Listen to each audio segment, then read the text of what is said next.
Halo semuanya, sekarang ini gue lagi sering banget main game MOBA baru kompetitornya Mobile Legends, yaitu Honor of Kings. Nah, ada beberapa karakter yang jadi favorit gue selama gue push rank sampai Grandmaster. Di konten pertama ini, gue bakal bahas salah satu hero favorit gue dari Honor of Kings, yaitu seorang samurai yang ada di kelas fighter atau assassin. Role-nya di game biasanya sebagai jungler.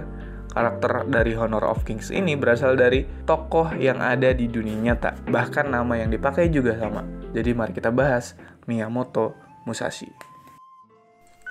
Miyamoto Musashi atau biasa disebut Musashi, dia adalah seorang samurai dan ronin yang sangat terkenal di Jepang pada abad pertengahan. Ia diperkirakan lahir pada sekitar tahun 1584 dan meninggal tahun 1645. Nama aslinya adalah Shinmen Takezo. Kata Musashi merupakan lafal lain dari Takezo, yakni huruf kanji yang memiliki banyak lafal dan arti. Musashi memiliki nama lengkap Shinmen Musashi no Kami Fujiwara no Genshin. Pada masa kecilnya, ayah Musashi, Shinmen Munisai, meninggal ketika ia diperkirakan baru berusia 7 tahun. Setelah ibunya kemudian juga meninggal, maka Musashi kemudian ikut paman dari pihak ibunya. Dengan demikian, dia sudah yatim piatu ketika Toyotomi Hideyoshi menyatukan Jepang pada tahun 1590. Sejak kecil, Musashi berminat pada seni bela diri Jepang yang dinamakan Kendo.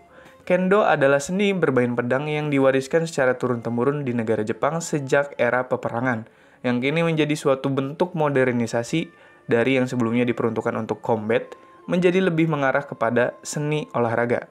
Tidak jelas apakah keinginan bermain kendo adalah berkat pengaruh pamannya ataukah keinginan Musashi sendiri. Musashi memulai karirnya sebagai seorang pejuang di usia muda, ketika pada usia 13 tahun ia membunuh seorang pria dalam satu pertempuran. Pria ini bernama Arima Kihei, seorang samurai perguruan Shinto Ryu di bidang seni militer yang terampil bermain pedang dan tombak.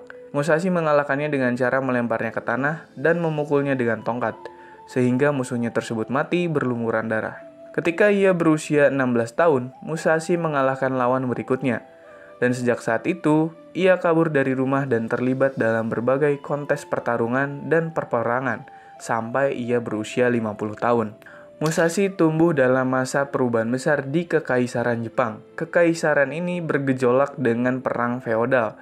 Saat itu, Kesogunan Ashikaga yang berkuasa lama semakin menurun, kemudian runtuh sepenuhnya pada tahun 1573.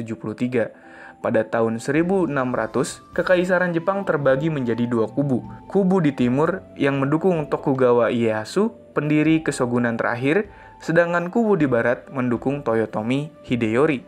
Dalam perang ini, ribuan orang tewas terbantai, dan pembantaian sesudahnya oleh tentara pemenang perang. Saat itu, Musashi memihak pasukan Toyotomi Hideyori, anak dari Toyotomi Hideyoshi. Ia berada di pihak yang kalah dalam pertempuran yang dikenal dengan sebutan Perang Sekigahara, yang membuka jalan untuk mendirikan Keshogunan Tokugawa. Tokugawa Ieyasu, yang berhasil mendapat kemenangan dalam Perang Sekigahara, berhasil mendapatkan gelar shogun pada tahun 1603. Setelah berhasil mendapatkan gelar tersebut, Tokugawa Ieyasu memindahkan ibu kota pemerintahannya ke Edo agar mengokohkan kekuasaannya atas Kekaisaran Jepang, dan Tokugawa dapat lebih baik dalam mengontrol para daimyo bawahannya. Nah, sebentar nih. Apa sih shogun? Apa sih kaisar? Kok kaisar direbut bukannya satu pemerintahan? Terus daimyo tuh apa? Perasaan di Naruto juga ada kan posisi daimyo? Nah, emang menarik sih sistem pemerintahan Jepang. Dari sistem pemerintahan Jepang ini, yang dikuasai oleh Shogun Tokugawa, diketahui bahwa mereka bahkan melakukan lockdown yang kurang lebih 2 abad lamanya, yang berdampak telat masuknya teknologi dan informasi ke negara Jepang. Jadi next kita akan bahas di konten lainnya aja, soalnya bakal panjang. Balik ke topik, setelah kalah pada Perang Sekigahara, Musashi kemudian menjadi seorang ronin. Ronin atau Roshi adalah sebutan untuk samurai yang kehilangan atau terpisah dari tuannya pada zaman feodal Jepang. Samurai yang menjadi kehilangan tuannya akibat hak atas wilayah kekuasaan sang tuan yang dicabut oleh pemerintah. Samurai yang tidak lagi memiliki tuan tidak bisa lagi disebut samurai, karena samurai adalah pelayan bagi sang tuan. Pada akhirnya, ia pun menjadi seorang Sugiosa. atau samurai yang mengembara untuk mengasah keterampilan dan keberanian melalui duel mematikan. Dia menciptakan jurus Niten Ichiryu, yakni gaya anggar dengan 2 pedang, atau dalam bahasa Jepang dapat diartikan sebagai gaya 2 langit atau gaya 2 pedang. Dan dia sering disebut sebagai Kensai, yakni gelar kehormatan Jepang yang diberikan kepada seorang prajurit dengan keterampilan legendaris dalam ilmu pedang. Pertempuran lain adalah pertempuran melawan salah satu perguruan bela diri yang terkenal di Jepang pada masanya di Ichijoji, yakni perguruan anggar Yoshioka. Yoshioka adalah keluarga yang ditunjuk sebagai instruktur anggar keshogunan Ashikaga pada pertengahan abad ke-16. Keinginan Musashi untuk bertarung datang dari keberpihakan dia sebagai orang barat, yang mana menentang keras kekuasaan Jepang di bawah shogun. Diceritakan Musashi bertempur melawan sekitar 50 samurai, dan pertempuran tersebut dimenangkan oleh Miyamoto Musashi dengan teknik 2 pedangnya. Hingga saat ini, bekas pertempuran Musashi di Ichijoji dijadikan monumen oleh masyarakat Jepang. Sebetulnya sangat menarik dibahas bagaimana detail dari pertempuran ini terjadi, cuman ada banyak banget versi dan yang paling terkenal justru adalah versi novelnya yang berjudul Miyamoto Musashi, yang ditulis oleh Eiji Yoshikawa, di mana dia mengatakan sendiri bahwa apa yang dia tulis dalam novelnya merupakan fiksi. Namun karena cerita dari novelnya sudah jadi produk kreatif, seperti film, jadi akhirnya tersebar luas bahwa cerita pertarungan itu adalah fakta sejarah. Kemudian, dilansir dari The Archaeologist dan National Geographic Indonesia, pada masa pengembaraannya, Musashi banyak melakukan duel dengan berbagai samurai. Duel terpentingnya adalah duel terakhirnya melawan Sasaki Kojiro. Sasaki Kojiro adalah ahli pedang dari klan Hosokawa yang menguasai Kokura di Kyushu, utara Jepang. Kojiro dikenal dengan teknik Tsubame Gaeshi-nya, yang secara kasar berarti memutar pedang dengan kecepatan burung layang-layang. Dia juga dikenal dengan pedang panjangnya yang bernama Drying Pole. Reputasi Sasaki Kojiro dikenal di seluruh kekaisaran Jepang dan dijuluki sebagai iblis dari provinsi barat. Dia menggunakan nama pertempuran Ganryu yang berarti batu besar dan dikabarkan tidak pernah kalah di dalam duel. Perdebatan siapa pendekar pedang terhebat sudah berlangsung lama antara Miyamoto Musashi dan Sasaki Kojiro. Dan akhirnya Musashi ingin mengakhiri gagasan tentang siapa yang benar-benar pendekar pedang terbaik. Maka ia pun meminta Lord Hosokawa Tadaoki, samurai yang dihormati di Kekaisaran Jepang, untuk mengatur duel dengan Sasaki Kojiro. Persetujuan diberikan dan tanggal ditetapkan pada pagi hari tanggal 13 April 1612. Lokasi duel tersebut adalah sebuah pulau kecil yang sepi bernama Funajima antara Honshu dan Kyushu. Strategi Musashi untuk duel ini adalah dengan sengaja menunda pertarungan semaksimal mungkin dan membuat Kojiro menunggu lama. Musashi juga mengetahui bahwa Kojiro menggunakan pedang ekstra panjang dan biasa memanfaatkan jarak yang jauh saat menggunakan senjatanya. Untuk mengantisipasi keunggulan panjang ini, Musashi mengambil dayung yang rusak dan memahat bokken atau pedang kayu yang lebih panjang. Itu dilakukannya selama perjalanan ke pulau. Pertarungan berlangsung sangat cepat dan intens. Keduanya saling menyerang secara bersamaan. Musashi memukul dahi depan Kojiro dengan gerakan yang sangat tajam dan cepat. Serangan Kojiro mencapai penutup kepala yang digunakan Musashi dan menyebabkan sayatan kecil di bagian depan kepalanya. Setelah Kojiro jatuh, dia mencoba serangan kedua dan terakhir. Saat itu Kojiro mengincar kaki Musashi. Namun Musashi melompat untuk menghindari serangan terakhir tersebut. Saat itu, Musashi mengenai pinggul Kojiro dengan pukulan fatal seketika yang merenggut nyawa Kojiro. Tulang rusuk kiri Kojiro patah dan paru-parunya tertusuk. Akhirnya Kojiro tersungkur dengan darah yang keluar dari hidung dan mulutnya. Seketika Kojiro tewas.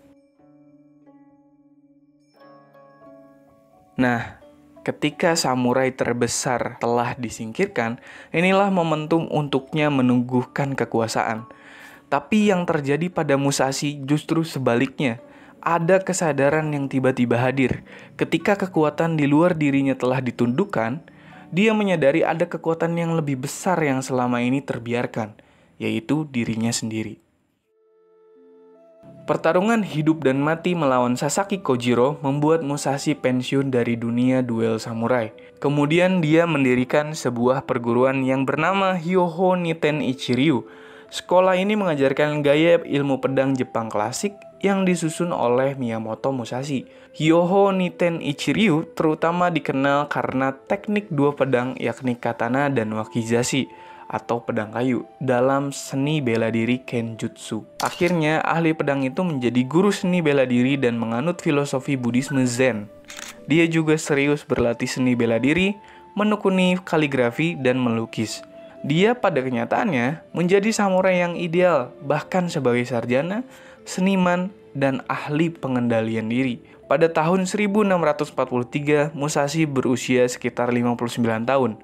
Dia mungkin merasakan kematian akan datang padanya, dan di masa tuanya itu, dia mulai menulis autobiografinya yang berjudul Go-rin no Sho, yang juga dikenal sebagai Kitab 5 Cincin. Musashi menyelesaikannya dalam waktu 2 tahun. Diyakini Musashi menderita kanker. Pada Mei 1645, dia memberikan hadiah kepada murid-muridnya dan menulis 21 prinsip disiplin berjudul The Way of Walking Alone. Dan akhirnya Musashi meninggal pada 19 Mei 1645. Seperti di Art of War karya Sun Tzu, beberapa nasihat Musashi memiliki nilai yang abadi. Seperti yang ditulis Musashi, tidak ada apapun di luar diri Anda yang membuat Anda menjadi lebih baik, lebih kuat, lebih kaya, lebih cepat, atau lebih pintar. Semuanya ada di dalam, semuanya ada. Jangan mencari apapun di luar dirimu. Kisah hidupnya yang memukau membuatnya terus dikenang hingga saat ini sebagai salah satu samurai terhebat di Kekaisaran Jepang. Sampai saat ini, studi kehidupan dan hasil karya Musashi tetap relevan di masa ini. Berbagai produk kreatif seperti film, series, buku, komik, dan novel sastra juga tetap diminati masyarakat. Di antaranya yang terkenal ialah novel berjudul Musashi karya penulis Eiji Yoshikawa. Lalu adaptasinya menjadi komik berjudul Vagabond, karya Takehiko Inoue. Kemudian film trilogi samurai karya sutradara Hiroshi Inagaki. Ada juga serial terbaru dari Netflix yang berjudul Onimusha, karya Shinya Sugai. Dan bahkan diangkat menjadi karakter dalam berbagai game dan salah satunya di Honor of Kings. Oke, sekian konten kali ini tentang sejarah salah satu samurai terhebat Miyamoto Musashi. Ya kalau gue ada salah atau kalian ada yang nanya atau mau nambahin, bisa tulis di kolom komen. Sekian, terima kasih yang udah nonton. Jangan lupa like, comment, subscribe. Bye.